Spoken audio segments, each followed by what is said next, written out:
Eh bien, bonjour à tous. Aujourd'hui, une nouvelle vidéo de pâtisserie. Et aujourd'hui, je vais vous présenter ma recette de muffins poire chocolat. Alors, rassurez-vous, ce sera très facile, très rapide, mais aussi très bon. On se retrouve tout de suite pour la liste des ingrédients.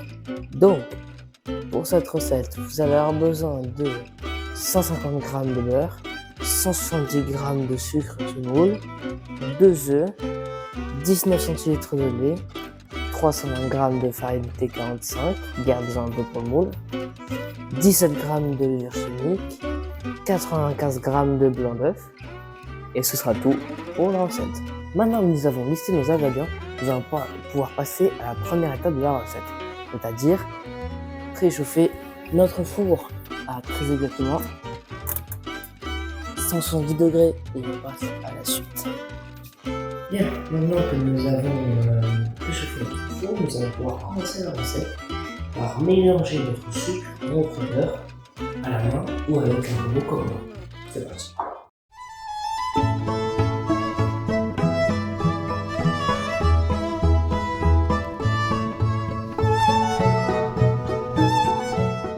Voilà, notre beurre et notre sucre sont mélangés. Maintenant, nous allons pouvoir rajouter nos œufs.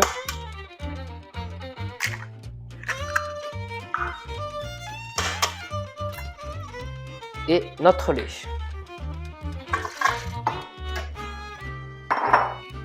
Et c'est reparti pour un tour.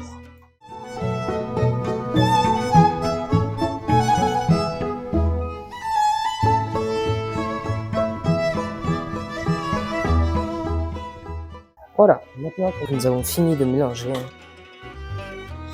nous allons pouvoir prendre notre levure et notre farine et nous allons pouvoir la tamiser ensemble. Voilà. Donc, on va commencer par un peu de farine.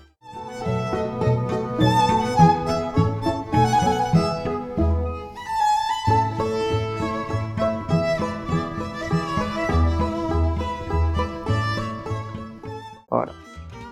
Et maintenant, on peut remélanger.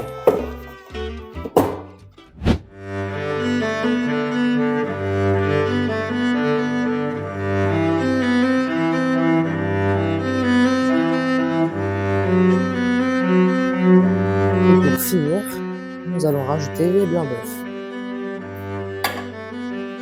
Et continuer à mélanger délicatement.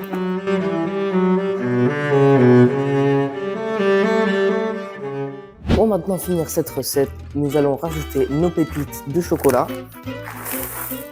et nos poires préalablement découpées. Et on remélange une dernière fois tout ça. Pour la fin, vous allez prendre votre moule et vous allez prendre un petit peu de beurre dans un torchon ou dans une serviette et vous allez l'étaler tout autour de vos moules, de sorte à ce qu'il y en ait bien partout.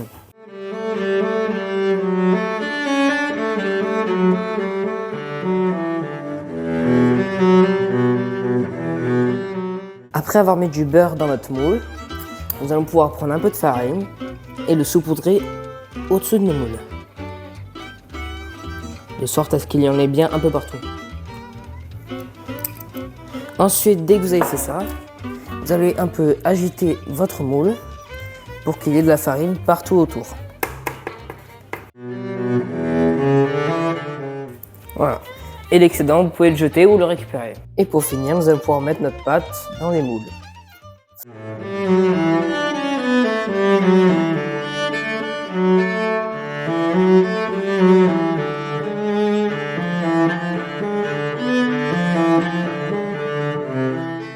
Maintenant que nous avons mis la pâte dans nos moules, nous allons pouvoir le mettre au four pendant 30 à 35 minutes.